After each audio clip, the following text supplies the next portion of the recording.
ஆண்டவர் அப்படியெல்லாம் நூற்றுக்கணக்கான ஆயிரக்கணக்கான வாக்குறுதி கொடுக்கக்கூடிய தேவன் இல்லை. ஒரே ஒரு வார்த்தை. என்ன வார்த்தை? சகலவற்றையும் திருப்பிக் கொள்வாய். ஹல்லேலூயா. the single word but living word. அது என்ன வார்த்தை? சின்ன வார்த்தையா தெரியலாம், ஆனா அது என்ன வார்த்தை? ஜீவனுள்ள வார்த்தை. ஹல்லேலூயா. the single word. ஆனா அதே வார்த்தை எப்படிப்பட்ட வார்த்தை? ஜீவனுள்ள வார்த்தை. ஹல்லேலூயா. கிதியோனுக்கு நியாயாதிபதி புத்தகத்தில் ஒரு வார்த்தை கொடுத்தாரு, நீ சாவதில்லை, உனக்கு சமாதானம். ஹல்லேலூயா. the single word but living word. அது எப்படிப்பட்ட வார்த்தை? சின்ன வார்த்தையா இருந்தாலும் அந்த வார்த்தை எப்படிப்பட்ட வார்த்தை? ஜீவ வார்த்தை. அந்த வார்த்தையை நம்ம என்ன செய்யணும்? விசுவாசிக்கலாம். அந்த வார்த்தையில நம்ம என்ன செய்யலாம்? திடப்படலாம். அந்த வார்த்தையில நம்ம என்ன செய்யலாம்? திடப்படலாம். அந்த வார்த்தை தான் தேவ பிள்ளைகளை திடப்படுத்தக்கூடிய வார்த்தை. ஏன்னா அந்த வார்த்தை எப்படிப்பட்ட வார்த்தை? உன் வாழ்க்கையில நிறைவேறக்கூடிய வார்த்தை. ஹல்லேலூயா. நீங்க அடுத்ததா உங்க பேனா எடுத்து 19வது வசனத்தை வாசிடலாமா? அது ஒரு ஜீவனுள்ள வார்த்தை. 19. அவர்கள் கொள்ளையாடி கொண்டு போன எல்லாவற்றிலும் சிறியதிலும் பெரியதிலும் குமாரரிலும் குமாரத்திகளிலும் ஒன்றும் குறைபடாமல் வந்தாலே உங்க மைண்ட் உடனே இன்னொரு வசனத்தை சொல்லணும். என்ன சொல்லணும்? தேவனை தேடுவர்களுக்கு ஒரு நன்மையும் குறைபடாது. வேதத்துல அந்த வார்த்தை, அந்த 19வது வசனத்தை எத்தனை தடவைனாலும் நீங்க குறிச்சு வைக்கலாம். அது என்னவா? ஒன்றும் குறைவுபடாமல். ஹல்லேலூயா. அந்த அதிகாரத்துடைய தொடக்கம் மிக கடினமான அனுபவம். ஒருவேளை அந்த கடினமான அனுபவத்துல நீ கடந்து போறியா? 30வது அதிகாரத்துல 19வது வசனமும் உண்டு என்பதை மறந்து போகாத. ஹல்லேலூயா. 30வது அதிகாரத்துல 6வது வசனத்தை கடந்து போயிருக்கலாம், 8வது வசனத்தை கடந்து போயிருக்கலாம். 30வது அதிகாரத்துடைய ஆரம்பத்தை பார்த்து நீ கலங்கி நின்றுருக்கலாம், நீ கடந்து போயிருக்கலாம். அந்த 30வது அதிகாரத்துல ஒரு ஜீவனுள்ள வார்த்தை 9வது வசனம் போட்டிருக்கு, தாவீது தொடர்ந்து போனான். ஹல்லேலூயா. ஒரு இழப்புங்க. அந்த இழப்புல 2 பேர் 2 விதமா போனான். நீங்க பாத்தீங்கன்னா பரிசுத்த வேதத்துல 1 சாமுவேல் புத்தகத்துல சவுல் வீட்டுல கழுதை காணாம போச்சு. 3 நாள் தேடுனான்.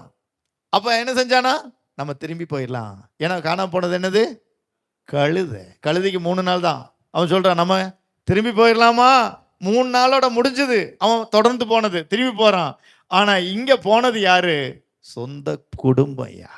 ஹல்லேலூயா. திரும்பி போவானா? வேதத்துல போட்டிருக்கு, தொடர்ந்து போனான். சவுல் திரும்பி போனான், இவன் தொடர்ந்து போனான். திரும்பி போனவன் என்னன்னா தெரியல, தொடர்ந்து போனவன் பெற்றுக்கொண்டான். ஹல்லேலூயா. கழுதைக்கு நீ திரும்பி போயிடலாம், ஆனா மனைவி பிள்ளைகளுக்கு திரும்பி போயிட முடியாது. தொடர்ந்து போ. ஹல்லேலூயா. தொடர்ந்து போனேன்னா 19ல் ஒரு வசனம் சொல்லப்பட்டிருக்கு, சகலவற்றையும் சிறிதானதிலும். மீண்டும் வாசிக்கலாம் அந்த பகுதி. நல்ல வார்த்தை பாருங்க. 19. அவர்கள் கொள்ளையாடி கொண்டு போன எல்லாவற்றிலும் சிறியதிலும் பெரியதிலும் குமாரரிலும் ஒன்றும் குறைவுபடாமல் எல்லாவற்றையும் தாவீது திருப்பிக் கொண்டான். ஹல்லேலூயா. ஹல்லேலூயா. இழப்புகளில் நின்று விடாத, தொடர்ந்து போ. ஆமென். இழப்புகள் என்ன செஞ்சிடாத? நின்று விடாத. இழந்து போயிட்டேன், இதோட போதும், இதோட நின்றுறேன், இனி நான் போகல, இல்லை, அப்படி நின்றாத, தொடர்ந்து போ.